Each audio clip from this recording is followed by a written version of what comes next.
Hi everyone, this is Lois here from Eats and Treats Café in Philomath, Oregon. At the cafe I am one of the R&D bakers, and today I'd like to show you what you can create with the cafe's gluten-free biscuit mix and the gluten-free cornbread mix. These are the same mixes that we use at the cafe every day to make our signature jumbo biscuits and our sweet cafe cornbread.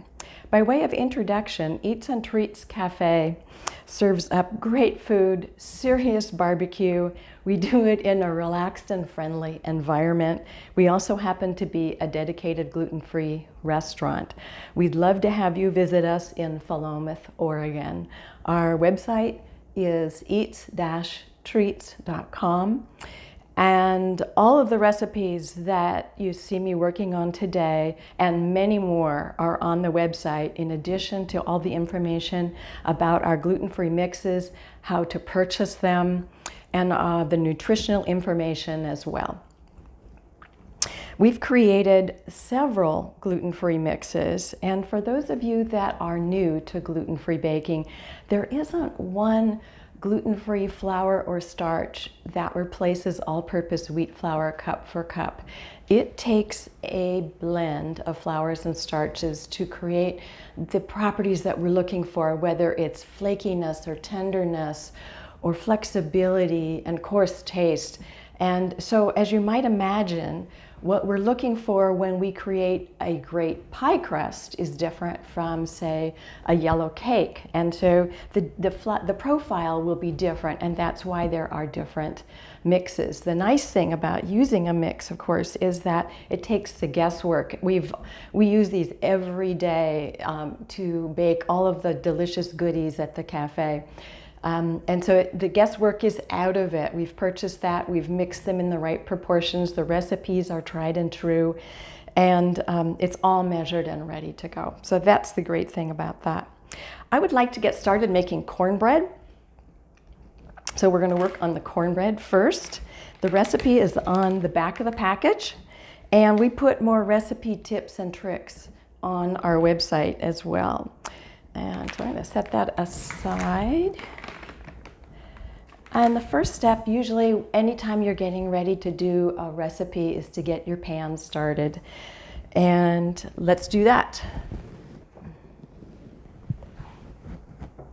Okay, a full package of the cornbread mix will make enough cornbread for the largest pan that you see here. So it makes enough for a 9 by 13 inch baking pan. A lot of cornbread. That's fantastic. It's delicious. It won't last. However, by the way, in case I forget, it freezes well. So anything left over you can wrap securely and freeze up to a month, and it's beautiful. Okay. A half a package of cornbread mix will make enough for, actually, you could make corn muffins if you wish. So half a package will make a dozen cornbread muffins. And it will make, or an 8 by 8 pan, a 9 by 9 pan. And today I'm actually going to change it up. I feel like making something round, so I'm going to use my 9-inch round cake pan. So pans are going aside. Okay, so there's a lot. Basically, the story is there's a lot there. Okay. You can grease your pan if you wish. You can spray it with cooking spray. I'm going to spray mine with cooking spray today.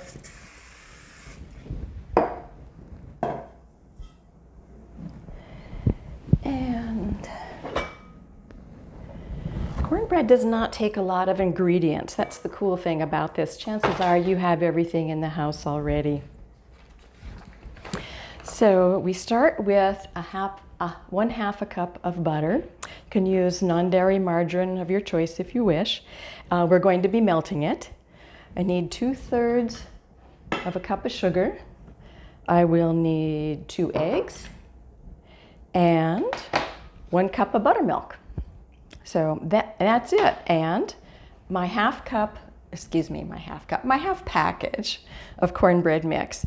Always great when you can weigh the mix, and we keep all the weights on the package and on the website as well. This is 2.5 cups of cornbread mix. Okay. Let's see, I mentioned the butter, but the other question often that comes up is, you know, like, Lois, I don't have buttermilk in the house today. We love our cornbread with buttermilk, but you may also use whole milk.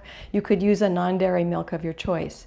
If you're using something other than buttermilk, if you would like to give your milk a little more tang, here's a case for adding a teaspoon of apple cider vinegar per cup of whole milk or non-dairy milk to give it that tang that you're looking for. So here we go. Just before I started this morning, I melted my half a cup of butter, so I have that ready to go.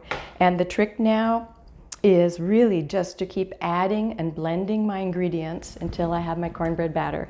So the first thing I'd like to do is whisk in my sugar until it's fully blended.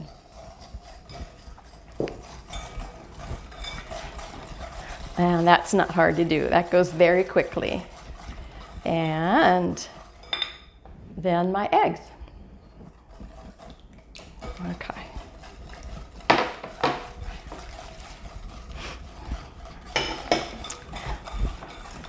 Eggs are almost blended. Okay, and you see it gets nice and emulsified. Okay, ready for my buttermilk. Nice.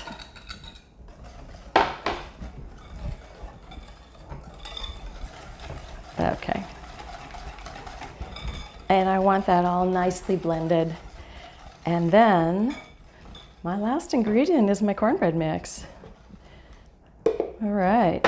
At this stage, you can keep using your whisk, or you could shift out to a spatula if you want. Okay. There's no gluten here, so I'm not worried about toughness or anything like that. I just need to get my batter stirred up nicely. All right. I'm ready to transfer it to my pan and I'm done. Okay.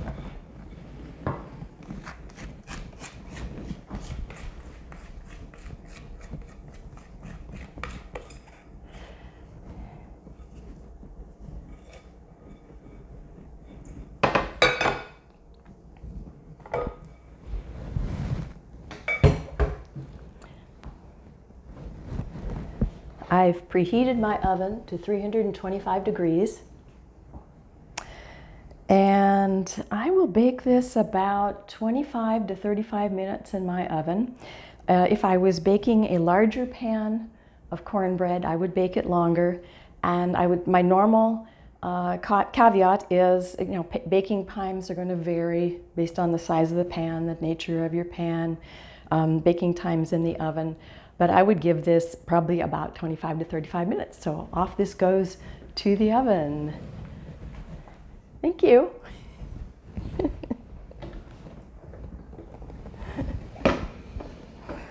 Okay. When your cornbread is out of the oven, let it cool for a few minutes, and then you're ready to cut it into any size or shape that you want. Serve it with butter and honey if you want, and you are ready to go on that. Can you freeze it? Yes, we talked about that. Absolutely. You can freeze it. Oh, we do get inquiries about how to make our cheddar jalapeno cornbread. And it's super easy. When I had my batter here, I would have added finely diced jalapeno peppers to my batter. Okay? In it goes into the oven. And when I'm at my last 5 minutes of baking time, would pull my pan out and top it with shredded cheddar cheese on top, roll it back in the oven, give it till it's all melty, and then and finish baking, and you're ready to go with cheddar jalapeno cornbread. Okay, we're ready to shift gears and work on biscuit mix. This package is a big one. It's a 2-pound package. There's plenty of here to make all kinds of things. And today I'm actually going to work on the recipe on the back that makes 4 jumbo biscuits. There's a couple of recipes here scaled for a small, medium, or large batch. So I'm using the middle, the 4 jumbo recipe, and it's all here. There's more tips and tricks on our website, of course. And of course, that does raise the question about what a jumbo biscuit cutter is. There's all kinds of biscuit cutters on the market. The jumbos are really large. They are around 3 1/4, 3 1/2 inches. A large, by the way, is 2 1/4, 2 1/2 inches. So we'll play with those today, but there are all kinds of nested biscuit cutters on the market. There are squares on the market as well. So that's probably it for my clanking biscuit cutters. Okay. Oh, let's get going on biscuits. So the ingredients that I'm using for the biscuit today, I'm using 3 1/4 cups of the biscuit mix, which is, there's plenty in there. I'm using 10 tablespoons of cold unsalted butter, and I've cut it into chunks. I usually cut it into 1/2 inch chunks along the way. I need 1 egg, and I need 1 1/3 cups of cold buttermilk. Same situation as the cornbread. If you want to use a dairy-free milk or dairy-free margarine of your choice, that's fine. Of course, we like it, our buttermilk biscuits with buttermilk. Again, you could add some apple cider vinegar if you wanted to give your alternative milk a little bit more tang. So the first step really is to combine my butter with my biscuit mix. And ahead of time, I did some of that just to save a little bit of time. So to do that, you can what we call cut in the butter with a pastry cutter. I could use my fingers. And oh, I do get a question at this time about whether you can use a food processor or not. So hold that thought. It just took me a few minutes, but this morning I merged that butter, I cut it in with my fingers, and here's the goal. We want the butter adequately blended with the flour to coat it, but we want to retain some large, what I call large pea-sized chunks, and I'm going to see if I can hold some of these up, almost kidney bean size, right? And the purpose for that is we want to use cold buttermilk, we want cold butter, and we want it to stay as cool as we can until it hits the oven, and that's when I want my butter to melt out and create all those flaky layers that we want in a biscuit.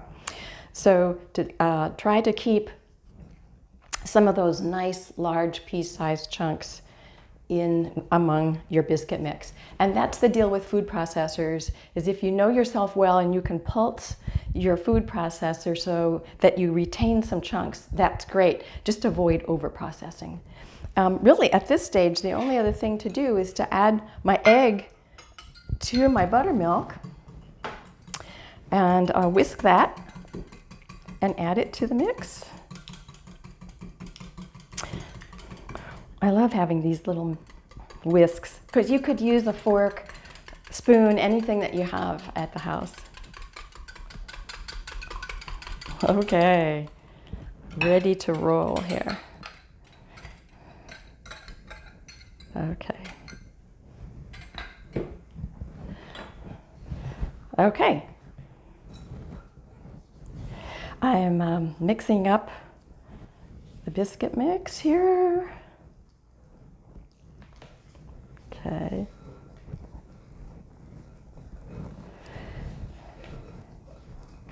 What you will notice with gluten-free batters is that they are generally softer than you find when you are making biscuits with all-purpose wheat flour. So if you are new to gluten-free baking, learn to be okay with that. When we're baking gluten-free, most of the time our batters and doughs are softer, and that's because we need the extra moisture to create the steam in the oven to get the rise that we need to make our delicious things. So if this feels too soft, I will add additional biscuit mix when I get to my work surface.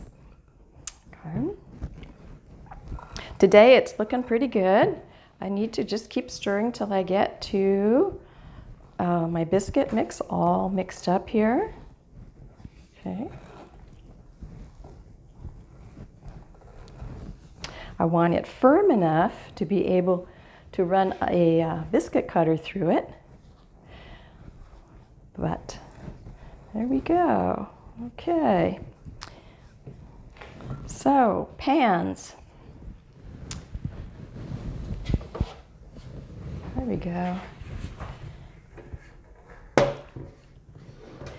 You'll want to lightly grease your pans, spray them with cooking spray, line them with parchment. Any of those will work, and that's what I'm going to do today, is I've lined my pans with parchment. All right. And first thing I would like to do is make a couple of drop biscuits. Okay. Very easy, very crunchy. Okay, and I'm just taking a spoon, and instead of worrying about rolling it out, I mean, this is really easy. I'm going to take maybe 1/3 cup of dough, and see how easy that is? Biscuit. Okay. So we'll put those on, and they're really nice because when they make up, they get all puffy and they get all nice crunchy edges, and I love that. Okay. Okay, so let's put this aside. You're going to need a little bit of extra biscuit mix to put on your work surface as we turn this out. But again, I don't want to add too much. Okay, but I do need enough so that I can shape the dough and pat it out.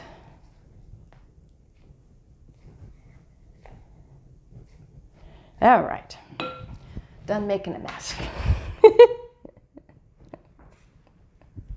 Okay. All right, I think I'll set this over here. Okay, and again, I'm just putting in enough biscuit mix on my work surface so that I can work this. I'm not going to heavily knead this biscuit dough. I just want to get it into a relatively smooth shape so that I can cut out biscuits. And you could roll it potentially, but I find it just as easy to pat it out. Is this looking good? All right. We get a little bit down here. And here's my secret. Here's our baker's secret. I'm going to pat it out, but I want it to 1 inch high.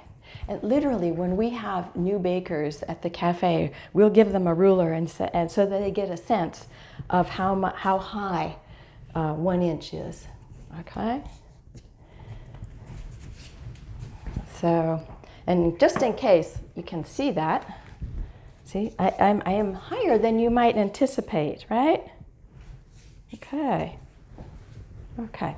Let's do a jumbo biscuit. Oop. All right. Super. If biscuits don't come out right away, hey, how good is that? That one is going to take a little bit longer than the others to bake, so I'm going to put him on a separate pan. Okay.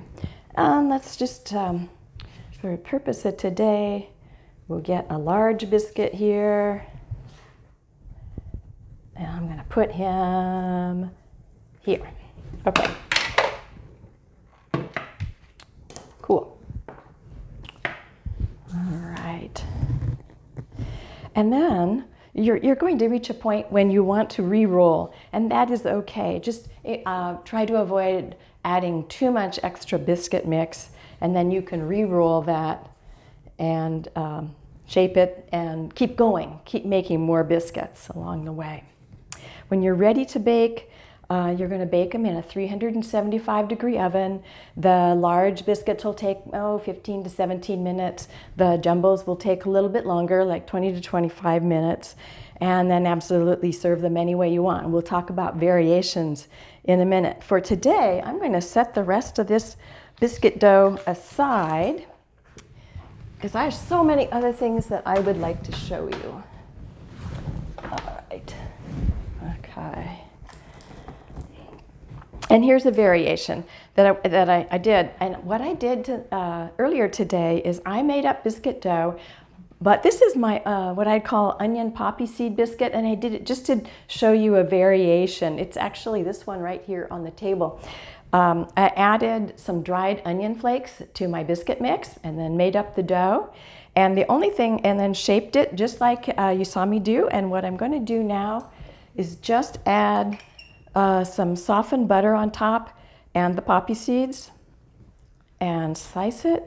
I could use cutters if I wanted to, but this is the kind of thing I'm often doing as I'm getting ready to do dinner and I want something quick. Could use poppy seeds, I could use sesame seeds. There's all kinds of variations. I could have put herbs inside. I could have put shredded cheese.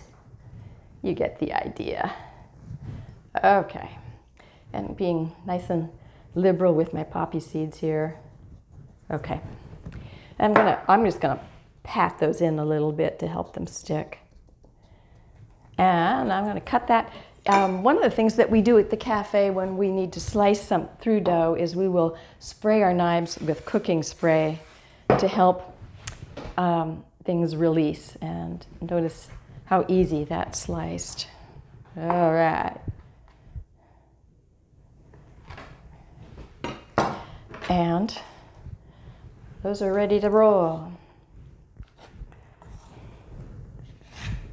There isn't anything fancy about how they have to go on the sheet there. Okay. There's lots of variations available with biscuits, and one of the ones that we like to do with jumbo biscuits I'm going to tell you about in a minute, but let's get these going to the oven. Thank you.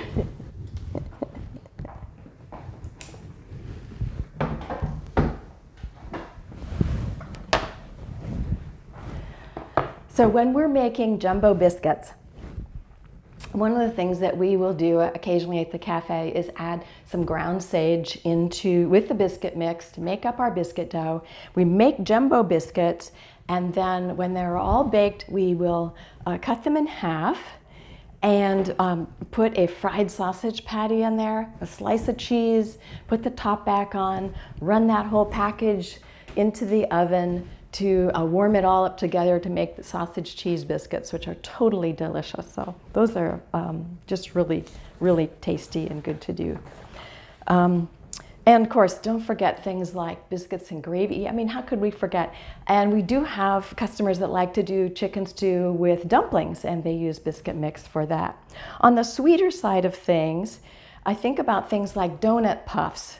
To the biscuit mix, you could add some additional some sugar to it and deep fry level tablespoons of biscuit dough until they're a few minutes until they are dark golden brown. Take them out of the fryer and roll them in cinnamon sugar or powdered sugar.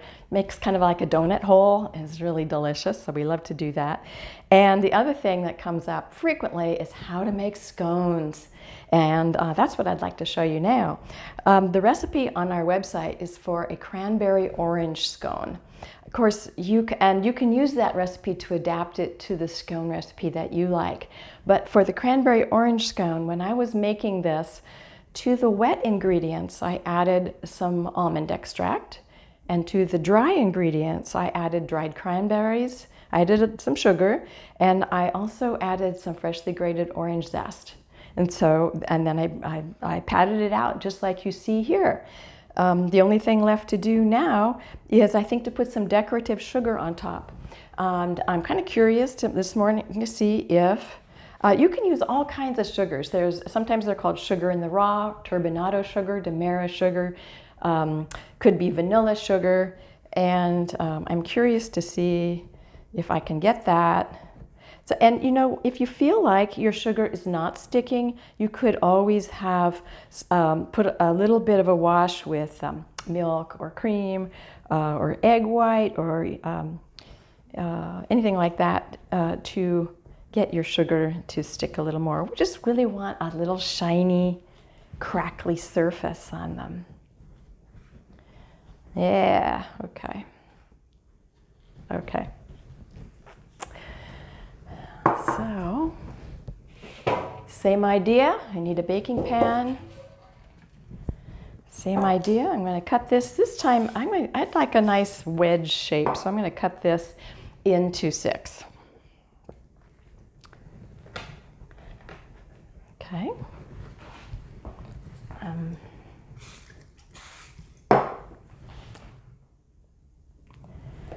Down it goes. Ready? I'm going to cut through those little dried cranberries. Can hear things going crunch. Okay. And we have scones. How hard is that, right? Okay.